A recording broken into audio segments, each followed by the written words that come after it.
Hello दोस्तों, आपका स्वागत है मेरे इस यूट्यूब चैनल पे। मैं हूँ प्रीति कुमारी और हम लोगों का टॉपिक चल रहा था अशोक कि अशोक कैसे मगध की गद्दी पर बैठे और अपने आप मगध की गद्दी पर बैठने के 8 साल के बाद वो कलिंग पर आक्रमण किए और कलिंग के युद्ध के बाद वो उन्होंने धम्म की नीति अपनाई और भेरी घोष की जगह धम्म घोष की नीति अपनाई।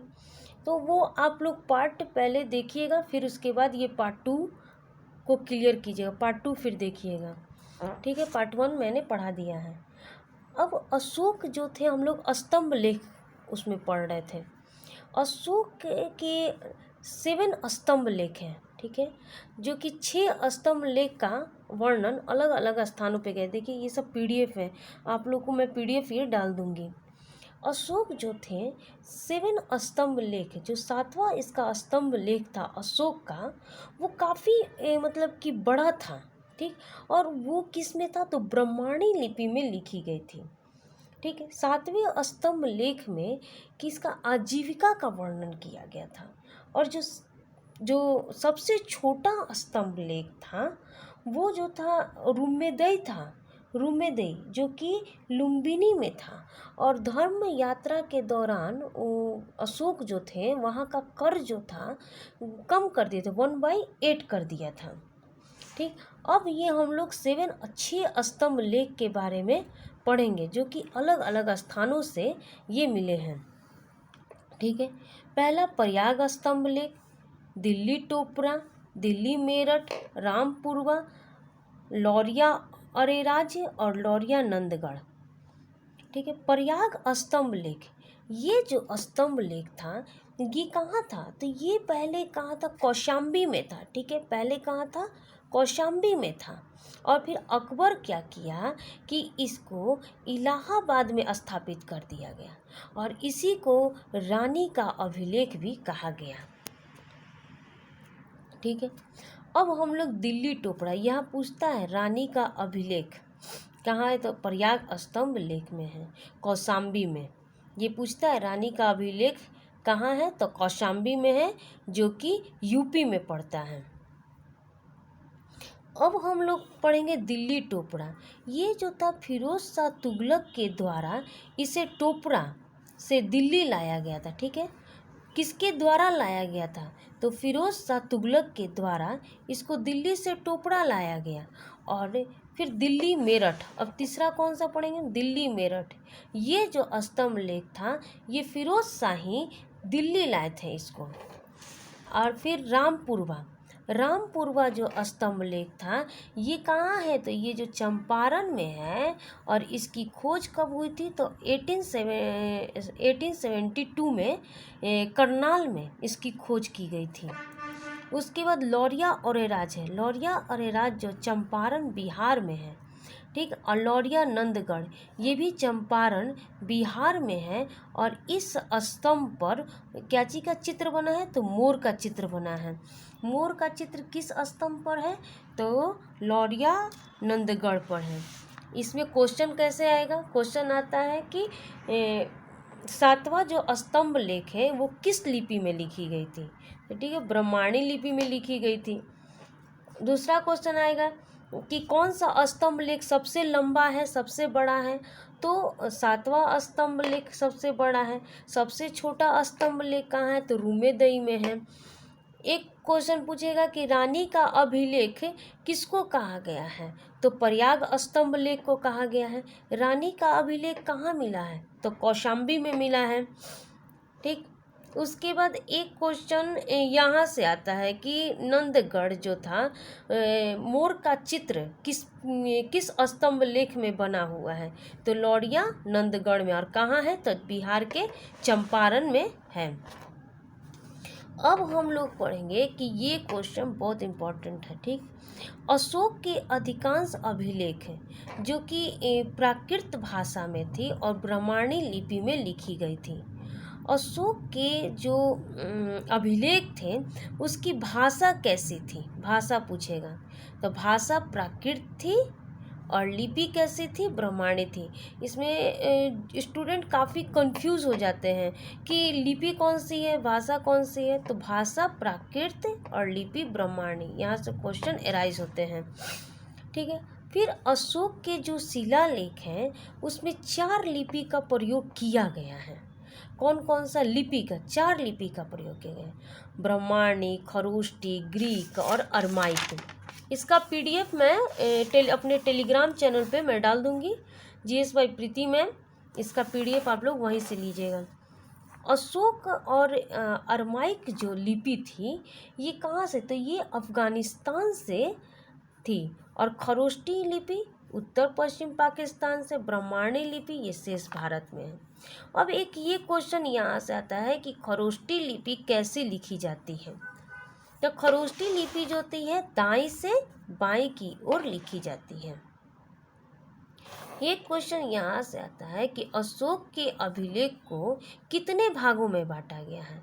तो उसको 3 भागों में बांटा गया है, शिलालेख, स्तंभ लेख, गुहा लेख। जो कि स्तंभ लेख की चर्चा हम लोगों ने कर ली है, अब शिलालेख की चर्चा करेंगे। ठीक, कि अशोक के शिलालेख की खोज कब हुई थी, यहाँ से कब हुई थी। तो 1750 ईस्वी में पाटेट्री फैंथेरल ने किया था और इसकी संख्या कितनी थी, 14। अशोक के शिलालेख की संख्या कितनी थी, 14। अशोक का अधिकांश, अशोक के शासक के समय का जितना भी वर्णन किया गया है वो अभिलेखों के माध्यम से ही आप लोगों को पता चलेगा कि अशोक के समय उसका शासन काल कैसा था। ठीक है। पहला जो ये इसके 14 शिलालेख हैं जो कि काफ़ी इम्पॉर्टेंट है। और ये शिलालेख आप लोग को रिमाइंड हमेशा करना पड़ेगा। ये 14 शिलालेख, इसके पहले शिलालेख में अशोक ने पहले शिलालेख में कब कहा कि पशु बलि की निंदा कर दी, कि पशु को मारा नहीं जाएगा। ठीक है। और सभी मनुष्य मेरी संतान है। दूसरे अभिलेख में कहा गया कि मनुष्य और पशु दोनों की मतलब कि चिकित्सा व्यवस्था का उल्लेख किया गया। ठीक। तीसरा शिलालेख में कहा गया कि जो राजकीय अधिकार थे, युक्त थे, रज्जुका और प्रादेशिक, ये मतलब कि सभी को आदेश दिया गया कि प्रत्येक मतलब कि 5 वर्ष पर इसका मुआयना किया जाए। और इस शिलालेख में कुछ ये धार्मिक नियमों का भी उल्लेख किया गया। ठीक। चौथे शिलालेख में जो होता है कि भेरी घोष की जगह धम्म घोष की घोषणा कर दी। यहाँ कैसे पूछेगा, किस शिलालेख में अशोक ने भेरी घोष की जगह धम्म घोष की घोषणा की। तो चौथे शिलालेख में भेरी घोष की जगह धम्म घोष की घोषणा की। किस शिलालेख में बताए कि सभी मनुष्य मेरी संतान है। तो पहले शिलालेख में सभी मनुष्य मेरी संतान है। ऐसे आप लोगों को रिवाइंड करना होगा इसको। 5वें शिलालेख में कहा गया कि ये धर्म महामात्रों की नियुक्ति के विषय में जानकारी मिली और मौर्यकालीन समाज एवं वर्ण व्यवस्था का इसमें उल्लेख किया गया। 6ठे शिलालेख में कहा गया कि इसमें आत्मनियंत्रण की शिक्षा दी गई और बताया गया कि आम जनता किसी भी समय थी राजा से मिल सकता है।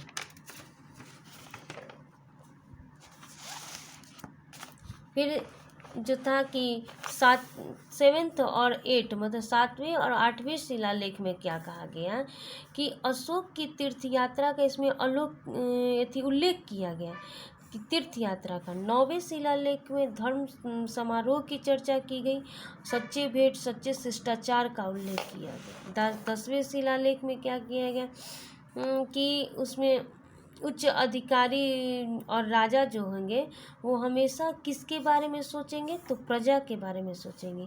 11वें शिलालेख में धर्म की व्याख्या की गई। 12वें शिलालेख में स्त्री महामात्रों की नियुक्ति और सभी प्रकार के विचारों का सम्मान किया गया। 13वें शिलालेख में कलिंग के युद्ध का वर्णन किया गया और अशोक के हृदय परिवर्तन की बात कही गई है। ठीक है। 14वें शिलालेख में अशोक ने जनता की धार्मिक जीवन बिताने के लिए प्रेरित किया कि धार्मिक पथ पर ही आप अपना जीवन व्यतीत करें। इसमें 2 ही 3 इम्पोर्टेंट, मतलब कि इसमें 14वां शिलालेख बहुत इम्पोर्टेंट है, लेकिन इसमें एक सभी मनुष्य मेरी संतान है पहले शिलालेख है। भेरी घोष की जगह धम्म घोष की घोषणा की गई, चौथे शिलालेख में था। उसके बाद एक ये 13वां शिलालेख काफ़ी इम्पोर्टेंट है कि कलिंग के युद्ध का वर्णन किस अभिलेख में है। हृदय परिवर्तन की बात किस शिलालेख में कही, तो 13वें शिलालेख में कहा था। और धम्म की व्याख्या किस में की गई थी, तो 11वें शिलालेख में की गई थी। सच्चे भेंट और सच्चे शिष्टाचार का उल्लेख 9वें शिलालेख में होता है। तो यहाँ तक हम लोग का शिलालेख हो गया, स्तंभ लेख हो गया। अब एक पार्ट और लाएंगे जो कि अशोक से रिलेटेड होगा। अगर ये आप लोगों को अच्छे लगते हैं तो आप इसको लाइक और सब्सक्राइब शेयर ज़रूर करें और मेरे चैनल को आगे बढ़ाएं।